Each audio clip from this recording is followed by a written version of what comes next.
Hai guys, di video kali ini saya akan update lagi soal Bitcoin di mana sudah terjadi penurunan yang cukup lumayan untuk Bitcoin dan altcoin. Apakah masih bisa turun ke bawah? Kita akan lihat analisanya dan ada beberapa info on-chain analysis juga yang kita perlu ketahui. Nama saya Kelby dan saya menyajikan informasi seputar fundamental, technical, dan on-chain analysis.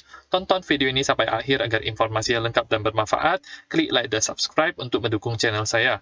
Dan ini kita akan lihat untuk time frame daily Bitcoin, di mana Bitcoin ada 4 hari berturut-turut dalam posisi merah, candlenya merah, dan ini masih dalam proses turun ya teman-teman, dan hari ini dimulai dengan sedikit kenaikan, kemungkinan hanya sekedar koreksi ke atas biasa saja, dan masih ada potensi untuk turun ke bawah. Berapa level-level potensi di mana akan terjadi bounce ke atas tersebut kita akan lihat.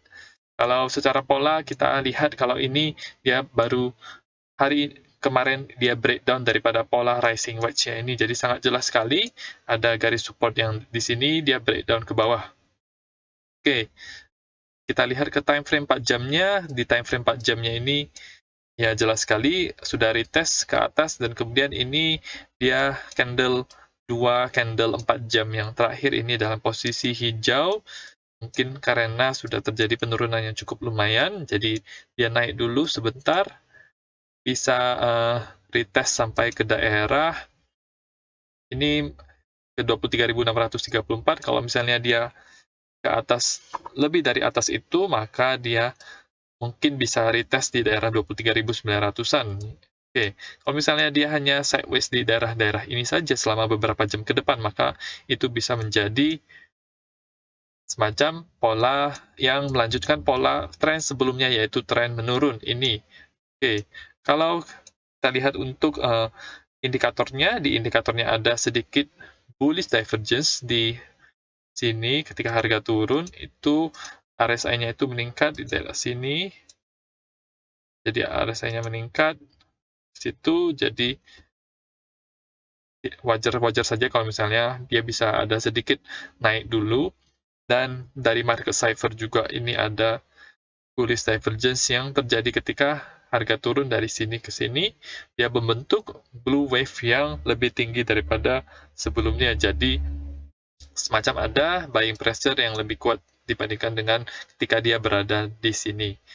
Nah, target besarnya itu keberapa? Target besarnya masih sama seperti di video sebelumnya, yaitu di daerah gap ini, yaitu fair value gap, di mana ini merupakan gap yang terjadi karena ada pergerakan yang cukup besar di tanggal 27 Juli. Dari situ kemudian meninggalkan gap yang cukup besar dan harus diisi menurut saya, itu harganya di sekitar 22.000 sampai 22.500-an. Dan di situ itu juga pas sekali dengan daerah Fibonacci, Golden Pocket, dan 78,6. Jadi di daerah-daerah itu Bitcoin bisa kemungkinan untuk melakukan yang namanya bounce ke atas, dan ada potensi juga dia masih bisa naik lagi lebih atas daripada harga 25.200 ini. Jadi kita akan lihat reaksinya dulu ketika dia masuk ke dalam kotak ini, bagaimana, baru kita bisa mengukur apakah dia akan lebih bullish atau lebih bearish ya. Oke. Untuk Ethereum bagaimana? Untuk Ethereum juga, kalau misalnya Bitcoin itu ke harga 22 ribuan, itu maka Ethereum itu akan ke daerah 1.700-an. Itu sangat wajar sekali. Ini merupakan daerah low sebelumnya. Kalau misalnya Ethereum bisa ke low yang di sini, maka ini ada potensi semacam inverted head and shoulders yang terbentuk dan bisa membuat harga Ethereum makin naik lagi ke atas ya teman-teman. Jadi Ethereum ini masih mengikuti harga Bitcoin. Kalau Bitcoinnya bullish, maka Ethereum-nya akan bullish. Kalau Bitcoinnya itu bearish, maka Ethereum-nya juga akan bearish juga. Dan untuk situasi indeks saham Amerika bagaimana?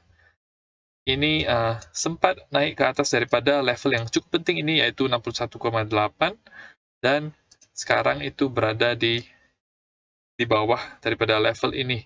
Ya, jadi sudah ada semacam rejection yang terjadi dan ditolak, kemudian dia sekarang lagi posisi bawah dan Bitcoin mengikuti harga indeks saham ini. Jadi ini juga kita perlu perhatikan kira-kira bagaimana ke depannya agar semoga Bitcoin bisa bullish kembali. Dan ini juga DXY masih berada di dalam pola ini. Jadi akan ada masa-masa sideways seperti ini. Kalau misalnya dia naik ke atas, kemungkinan dia bisa retest lagi daerah resistance dari pola rising wedge ini. Jadi itu akan membuat harga indeks saham dan harga Bitcoin tersebut turun. Jadi ini juga hal yang kita bisa pantau untuk mengetahui Bitcoin itu akan bagaimana.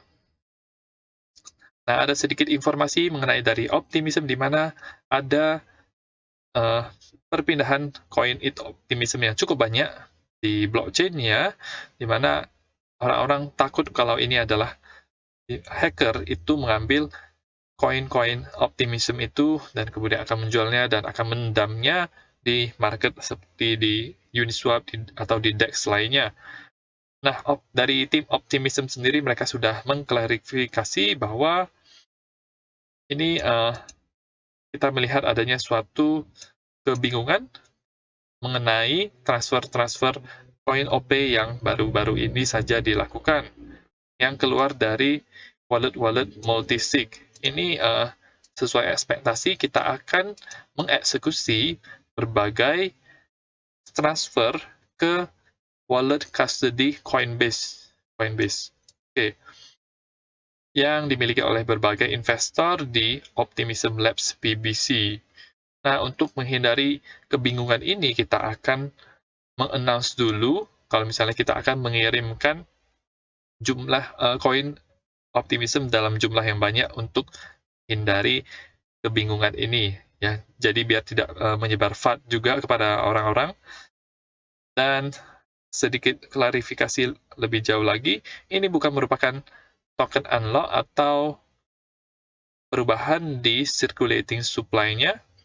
Ini hanya merupakan layer 2 pertama yang disupport oleh custody daripada Coinbase.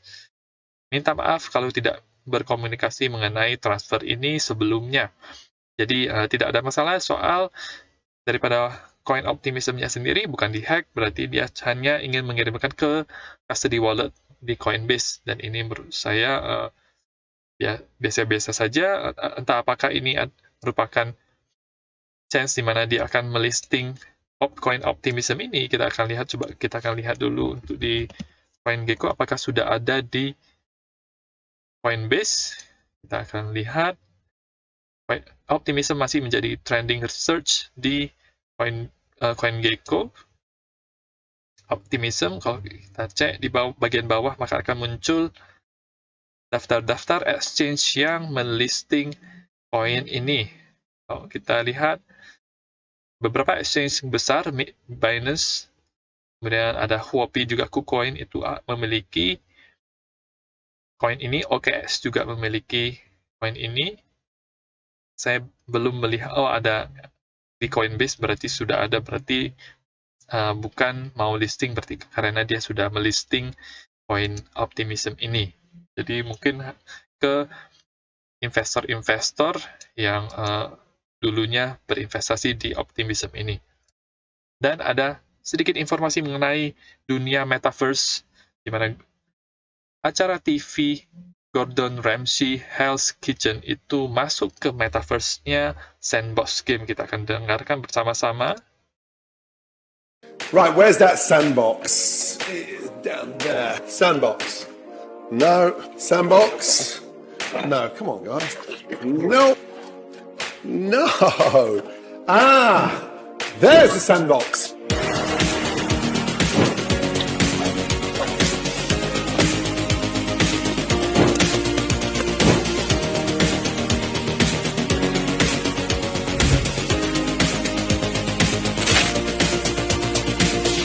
Hell's Kitchen is coming soon to the Sandbox game.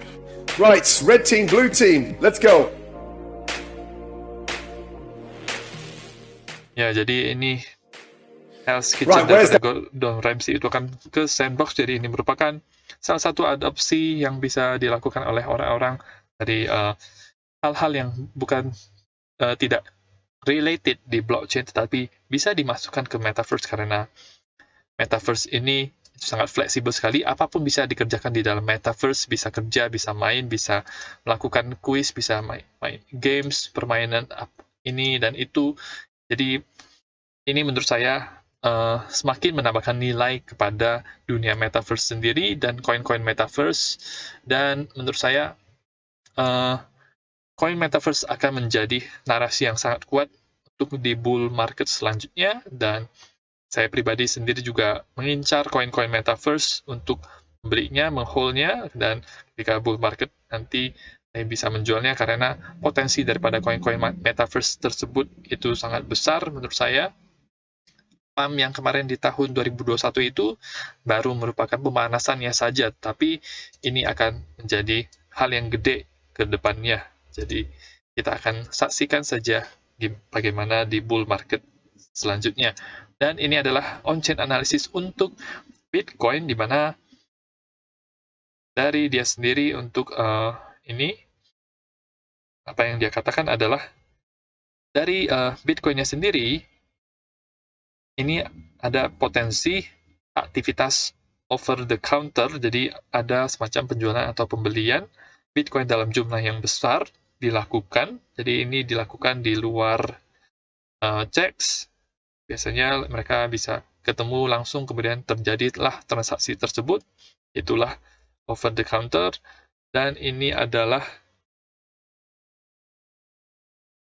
aktivitas daripada checks, ya. Jadi aktivitas checksnya itu tidak ada sama sekali, tetapi ada aktivitas OTC, berarti ini bukan masuk ke checks Bitcoin-nya tersebut. Nah, dan ini berkorelasi dengan harga Bitcoin yang bearish terakhir baru-baru ini, yaitu yang sekarang-sekarang ini. Jumlah Bitcoin yang ada di exchange itu masih bertambah 17.000 Bitcoin itu sejak tanggal 13 Juni sampai sekarang. Jadi belum turun-turun sampai sekarang kalau kita perhatikan. Dan jumlah Ethereum juga itu bertambah 437.000 Ethereum dari tanggal 22 Juli itu sampai sekarang. Dan ini mengindikasikan bahwa mereka, whale itu siap-siap mau mendistribusikan atau menjual Bitcoin dan Ethereum-nya, apalagi ketika harga Bitcoin dan Ethereum-nya itu naik. Dan ini open interest leverage ratio